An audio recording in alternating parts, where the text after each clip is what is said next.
Hello बच्चों, let's read the question. The question says a periodic wave is characterized by option A phase only, option B wavelength only, option C frequency only and option D all of the above. ठीक है बच्चों.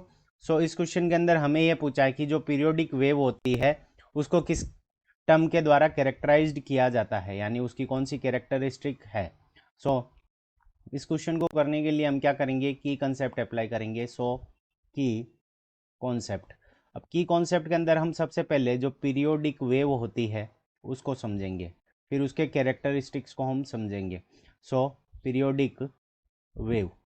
ठीक है बच्चों. So periodic wave क्या होगी? A wave a wave a wave which repeat a wave which repeats its pattern. यानी क्या करती है, पीरियोडिक जो वेव होती है वो अपने पैटर्न को क्या करती है, रिपीट करती है. A wave which repeats its pattern after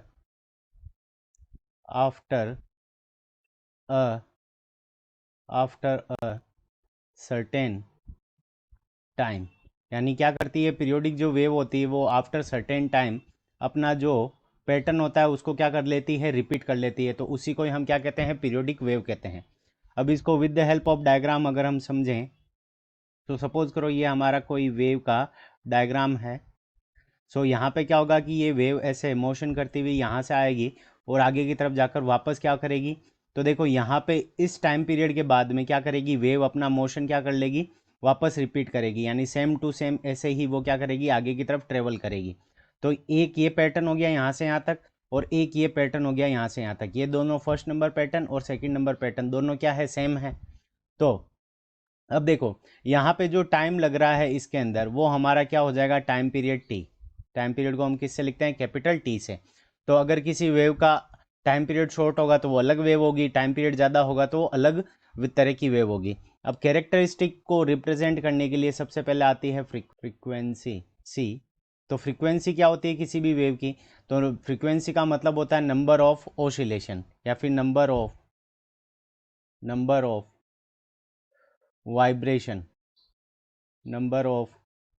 vibration in 1 second. यानी अगर 1 सेकेंड के अंदर वेव कितने वाइब्रेशन कर रही है वो हमारा क्या हो जाएगा, फ्रीक्वेंसी हो जाएगा. तो ये डिफरेंट वेव के लिए डिफरेंट होगा. तो इसका मतलब फ्रीक्वेंसी पे डिपेंड करता है. वेवलेंथ क्या होती है कि ऐसी लेंथ जिसके बाद में क्या होता है कि हमारी जो रिपीट हो जाती है, तो यहाँ से यहाँ तक की लेंथ के बाद में वेव क्या कर रही है, वापस रिपीट कर रही है. तो यहाँ पे ये हमारा क्या हो जाएगा, लेमडा हो जाएगा वेवलेंथ. तो वेवलेंथ पे भी डिपेंड करता है.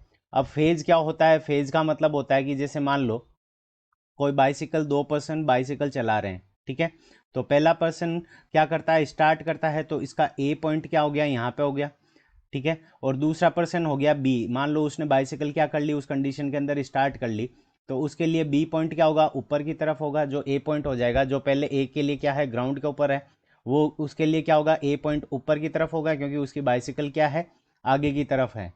ठीक है. तो यहाँ पे क्या हो गया, एक बाइसिकल का जो पहिया भी है वो एक तरह से क्या कर रहा है, रिपीट मोशन कर रहा है. तो वो भी क्या हो जाएगा, उसका पीरियोडिक वेव हो जाएगी क्योंकि ये बाइसिकल का पहिया क्या करेगा, घूमता रहेगा हमारा. ठीक है. तो ये भी एक तरह से क्या करेगा, पीरियोडिक वेव बनाएगा.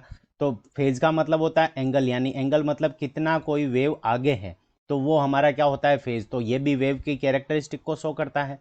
तो ऑप्शन डी हमारा करेक्ट आंसर हो जाएगा कि जो वेव होती है वो किसके इसके ऊपर डिपेंड करती है, फ्रीक्वेंसी के ऊपर, फेज के ऊपर और वेवलेंथ के ऊपर. So option D is the correct answer of this question. I hope you understood it well. Best of luck. Thank you.